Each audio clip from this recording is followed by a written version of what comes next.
BCC news కి స్వాగతం. నేటి ముఖ్యాంశాలు. మెగా టెక్స్టైల్ పార్క్ ను చేనేత కళాకారుల భాగస్వామ్యంతో అభివృద్ధి చేయాలి. వైసీపీ నాయకులు డిమాండ్. కర్నూలు జిల్లా ఎమ్మికినరులో బనవాసి దగ్గర ఏర్పాటు చేయబోయే మెగా టెక్స్టైల్ పార్క్ ను చేనేత కళాకారుల భాగస్వామ్యంతో అభివృద్ధి చేయాలని పట్టణంలోని స్థానిక శిల్ప ఎస్టేట్లో గల వైఎస్ఆర్సీపీ కార్యాలయం నందు గురువారం వైఎస్ఆర్సీపీ చేనేత నాయకులు కామర్తి నాగేశప్ప, శివప్రసాద్, మాచాని వెంకటేష్, కారే రాము, బుట్ట రఘువీర్, మాచాని రఘు, గడిగే చంద్ర, మాచాని నవీన్ తదితరులు పాల్గొని ఏర్పాటు చేసిన మీడియా సమావేశంలో వైసీపీ చేనేత నాయకులు డిమాండ్ చేశారు. ఈ సందర్భంగా వారు మాట్లాడుతూ ఎమ్మిగినరులో చేనేత కళాకారులకు మెగా టెక్స్టైల్ పార్కు ఏర్పాటును స్వాగతిస్తున్నామని, పూర్తిగా మెగా టెక్స్టైల్ పార్క్ ఏర్పాటును పూర్తి చేస్తామని, కూటమి ప్రభుత్వం నమ్మకం పై ఉందని, టెక్స్టైల్స్ పార్కు ఏర్పాటుపై చేనేత కళాకారులకు పలు సందేశాలు ఉన్నాయని, వీటిని నివృత్తం చేయాలని బాధ్యత కూటమి ప్రభుత్వంపై ఉందన్నారు. 2014లో అప్పటి ముఖ్యమంత్రి చంద్రబాబు నాయుడు ఎమ్మెల్యే బివి జయనాశ్వరుడితో కలిసి ఒకే వేదికపై టెక్స్టైల్ పార్క్పై చర్చించాం. కేవలం 3 ఏళ్లలో పూర్తి చేస్తామని చెప్పారు. కానీ 2019 వరకు కూడా పూర్తి చేయలేదని, 2019లో వైఎస్ జగన్మోహన్ రెడ్డి ముఖ్యమంత్రి అయ్యాక చేనేతలకు ఏడాదికి 18,000 ఇచ్చి ఆదుకుంటామన్నారు. చేనేతల జీవితాల ప్రమాణాలు మెరుగుపడడానికి తీసుకునే చర్యలను ప్రోత్సహిస్తామని, అయితే ఇక్కడ చేనేతలకు ఉపయోగపడే విధంగా ఉండాలి. మాస్టర్ వీవర్స్కు, పెట్టుబడిదారులకు, అధికార పార్టీ నేతలకు ఉపయోగపడే విధంగా ఉండరాదన్నారు. ప్రస్తుతం 23 ఎకరాలు 7 కోట్లతో పనులు ప్రారంభిస్తామని చెప్పారని, అనుకున్న సమయంలో పనులు పూర్తి చేసి నేతలకు ఉపాధి ఉద్యోగ అవకాశాలు కల్పించాలని కోరారు. కాలేదు, మళ్ళీ ఈరోజు చేశారంటే ఎలా ఉందంటే, ఇది ఒక సినిమాలో ఉంది. ఒక చెల్లికి మళ్ళీ పెళ్ళి అన్నట్లు మళ్ళీ పెళ్లి చేసేటట్లుగా ఉంది. తర్వాత నెక్స్ట్ ఈ టెక్స్టైల్ పార్క్ యొక్క ప్లాన్ ఏమంటే, micro, small and medium enterprises కింద వీళ్ళు ఓపెనింగ్ చేశారు. నేను పూజ అంటే MSME అంటారు దాన్ని. దాని యొక్క పర్పస్ ఏమంటే, to serve the hub for textile and allied industries. అంటే ఈ యొక్క మూల బిందు అంటే టెక్స్టైల్ యొక్క పార్క్ కానీ, ఇండస్ట్రీస్ కానీ అక్కడ 100 ఎకరాలు ఉన్నారు. 100 ఎకరాలు 23 ఎకరాలు వచ్చి హ్యాండ్లూమ్ కోసం పెట్టుకుంటున్నారు. అక్కడ హబ్ చేసి సెంటర్లు చేసి అన్ని మన చైనాకి సంబంధించిన హబ్ అంతా అక్కడే ఏర్పాటు చేసి డెవలప్ చేయాలనుకుంటున్నారు. కానీ ఇది చేయాలంటే ఎన్నో కోట్లతో కూడుకునింది. ఆ కోట్లతో కూడుకుంది కాబట్టి ఆ డబ్బులు కావాలంటే ఫస్ట్ వాళ్ళ డబ్బులు లేవు. మేము అంత అప్పులే చేస్తున్నారు. అప్పులు చేసిన తర్వాత సూపర్ 6 ఒక్కటి కూడా కాలేదు. అందులో మా చేనేతలకు ప్రతి సంవత్సరం 24,000 రూపాయలు మనకు చేనేత కింద ఇస్తున్నారు. ఇంతవరకు అది ఇవ్వలేదు. ఫస్ట్ అది ఇవ్వండి. అది ఇస్తే వాళ్ళపై నమ్మకం కుదురుతుంది. ఏదో మేము చేసామో ఏదో చేసుకోకపోతున్నాం అంటే అది డెవలప్మెంట్ కాదు. ఇంకోటి అటువంటి అవినీతులు జరగకుండా ముందే జాగ్రత్త పడండి. అంత డబ్బులు తిన్న తర్వాత మంత్రిని సస్పెండ్ చేయడము, అధికారులు సస్పెండ్ చేయడము, అక్కడ ఉన్న వాళ్ళకి చెడు పేరు రావడం, ఆ విధంగా రాకుండా ముందే మీరు జాగ్రత్త తీసుకుని అక్కడ సపరేట్గా ఏసీపీని ఏర్పాటు చేయండి.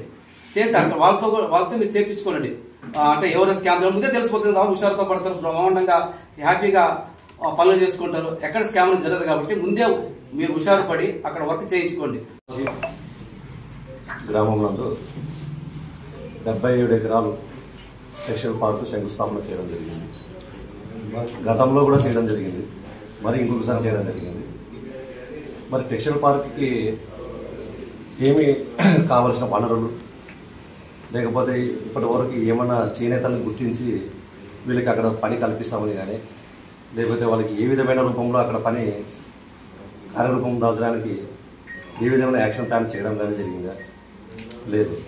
టెక్స్టైల్ పార్క్ రిబ్బన్ కటింగ్ అంటున్నారు, వాటిలో జనాలు తీసుకుపోతున్నారు, మీటింగ్ చెప్తున్నారు, పంపిస్తున్నారు తప్ప పలానా వాళ్ళు దీనికి సెలెక్ట్ అయినారు, పలానా పనికి మీకు ఇస్తున్నాము, ఊరికి ఉపాధి కల్పిస్తాము, అందరి సంఖ్యలో ఉపాధి కల్పిస్తాము అంటున్నారు. కానీ మరి వాళ్ళు ఎవరికి ఉపాధి కల్పించినారు? వారి పేర్లు ఏమైనా మీ దగ్గర లిస్ట్ ఏమైనా ఉన్నాయా? ఇట్లా మాయ మాటలు చెప్పి ఇదే చేనేతలతోనే ఎమ్మిగనూరులో కూటమి అభ్యర్థి అయిన తెలుగుదేశం ఎమ్మెల్యే జయనాశ్వరుడి గారు ఓట్లు వేయించుకోవడం జరిగింది.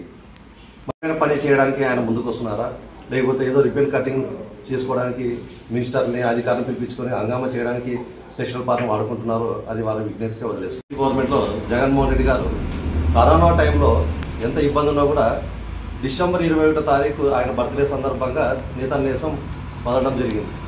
తర్వాత కరోనా రావడం జరిగింది. ఆయన కూడా 6 నెలల ముందుగానే ఆయన గుర్తించి కష్టాన్ని గుర్తించి 6 నెలల ముందుగానే మళ్ళీ ఇంకోసారి నేతన్నేసం పథకం వదలడం జరిగింది. అంటే చేనేతలకి ఏ ప్రభుత్వం బాగా చూసుకుంది అంటే ఏ ప్రభుత్వం నుంచి లబ్ధి పొందినారు? తెలుగుదేశం ప్రభుత్వం నుంచి ఇన్ని ప్రభుత్వాలు వాళ్ళు నడిపించినారు. కానీ ఒక్కసారి ఒక చేనేతలు పట్టించుకున్న చేనేతల ద్వారా ఓట్లు తెచ్చుకుని చేనేతలకి అభివృద్ధి చేస్తామని చెప్పడం ఏ విధమైన ఒక్క అంశం చెప్పండి, చేనేతకు మేము ఇది చేసినామని చెప్పండి. నేను డిమాండ్ చేస్తున్నా ఈ సమావేశం నుంచి, ఈ మీటింగ్ నుంచి యూనిట్లు ఉచిత విద్యుత్ ప్రకటించినారు. ఈరోజు ఈ నెల కరెంటు బిల్లు చేనేతలు నా వార్డు 6వ వార్డు, పేరు బుగుడే పద్మావతి, సర్వీస్ నంబర్ 86113010383400 వస్తుంది. 69 యూనిట్లు కలిసినారు, 0 బిల్ వస్తుంది. మళ్ళా మరమగ్గాలకి చేతి మగ్గాలకి 200 యూనిట్లు, కరెంటు మగ్గాలకి 500 యూనిట్లు అన్నారు. మరి ఎక్కడ వచ్చింది? రేణుకమ్మ గారి ఆదేశాల మేరకు ఈరోజు ప్రెస్ మీట్ యొక్క ముఖ్య ఉద్దేశం ఏమంటే 6వ తారీఖు రోజు మన స్థానిక ఎమ్మెల్యే గౌరవ బివి జయనాథ్ రెడ్డి గారు అలాగే గౌరవ మంత్రులతో అట్టహాసంగా టెక్స్టైల్ పార్క్ని ఓపెన్ చేశారు. ఆ టెక్స్టైల్ పార్క్ ప్రారంభించారు భూమి పూజ. ఆ భూమి పూజను వైఎస్ఆర్సీపీ స్వాగతిస్తుంది. అలాగే ఎప్పుడైతే టెక్స్టైల్ పార్క్ ఓపెన్ చేశారో దానివల్ల క్లస్టర్ చేనేత కార్మికులు, చేనేతలు దానివల్ల ప్రొడక్షన్ అయినటువంటి వస్త్రాలు కావచ్చు, ఏదైనా చీరలు, లుంగీలు ఇటువంటివి, ఆ వస్త్రాలకు ముడి సరుకు సబ్సిడీ వస్తుంది ఒకటి. అలాగే పనిముట్లు ఉంటాయి, లాడి కొమ్మలని, జాకాట్ అని, కొన్ని రీల్స్, ఇటువంటివన్నిటి మీద 90% వరకు సబ్సిడీ మీద పనిముట్లు దొరుకుతాయి. అలాగే ఒక మంచి టెక్నాలజీతో మనం తయారు చేసినటువంటి వస్త్రాలను అమ్ముకోవడానికి అనేక ప్రయోజనాలు ఉంటాయి. తద్వారా ఆ రకంగా చేయడానికి కొన్ని మాకు అనుమానాలు ఉన్నాయి. ఎందుకంటే గతంలో 2014లో ఆ రోజు ఇప్పటి ముఖ్యమంత్రి, అప్పుడు కూడా ఆయన ముఖ్యమంత్రి నారా చంద్రబాబు నాయుడు గారు భూ సర్వే కొరకు వచ్చారు. ఆ రోజు కూడా నేనున్నా మీటింగ్లో. ఆ రోజు ఇదే ఎమ్మెల్యే గారు అలాగే చంద్రబాబు నాయుడు మేము అందరూ ఒకే వేదిక మీద కూర్చున్నాము. ఆ రోజు ఏమన్నారంటే భూ సర్వే చేసి ఆత్మీయ సమావేశం పెట్టారు చేనేతలతో.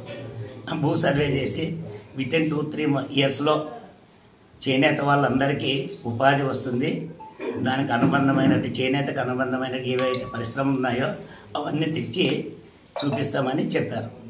ఆ ఇచ్చినటువంటి మాట 2019 వరకు నెరవేర్చలేదు. ఓకే, ప్రభుత్వం మారిన తర్వాత మన ప్రభుత్వం వచ్చింది.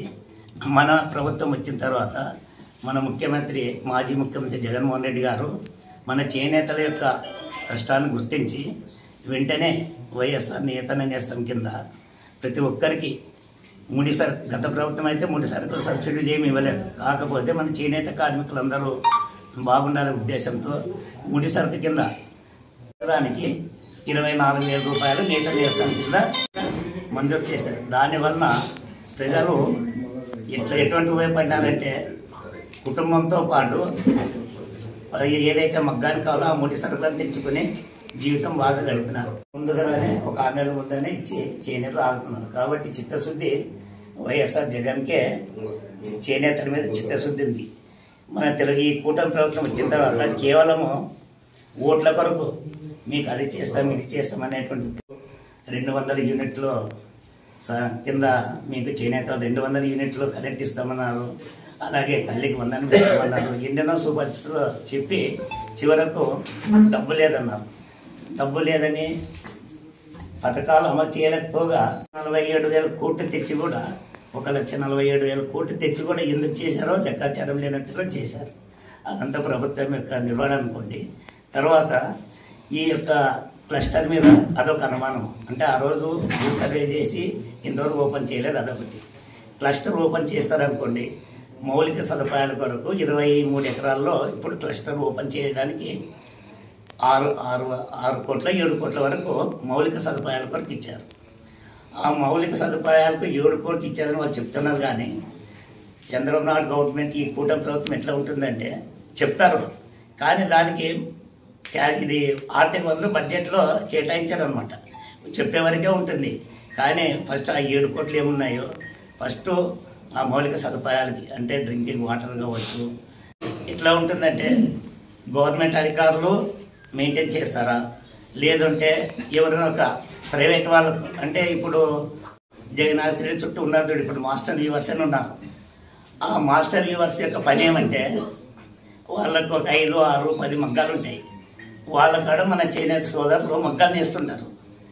ఈ మాస్టర్ వ్యూవర్స్ వాళ్ళు ఏం చేస్తారంటే బానిసలుగా చూస్తుంటారు, మగ్గాలు నేర్పించుకుంటారు. మగ్గాలు నేర్పించుకొని కూలి దానికి 800, 900, 1000 రూపాయలు కూలి ఉంటుంది.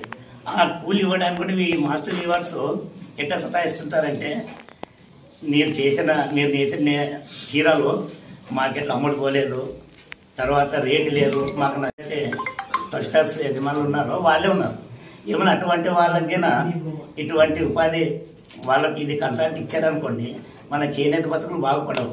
కాబట్టి భాగస్వామ్యం మేమేం చెప్తున్నామంటే, నిజంగా మన చేనేత కళాకారులు ఎవరైతే ఉన్నారో వాళ్ళకే భాగస్వామ్యంతోనే, మన చేనేత కార్మికులకే భాగస్వామ్యంతోనే డెవలప్మెంట్ చేయడం మీద 40% సబ్సిడీ వస్తుంది.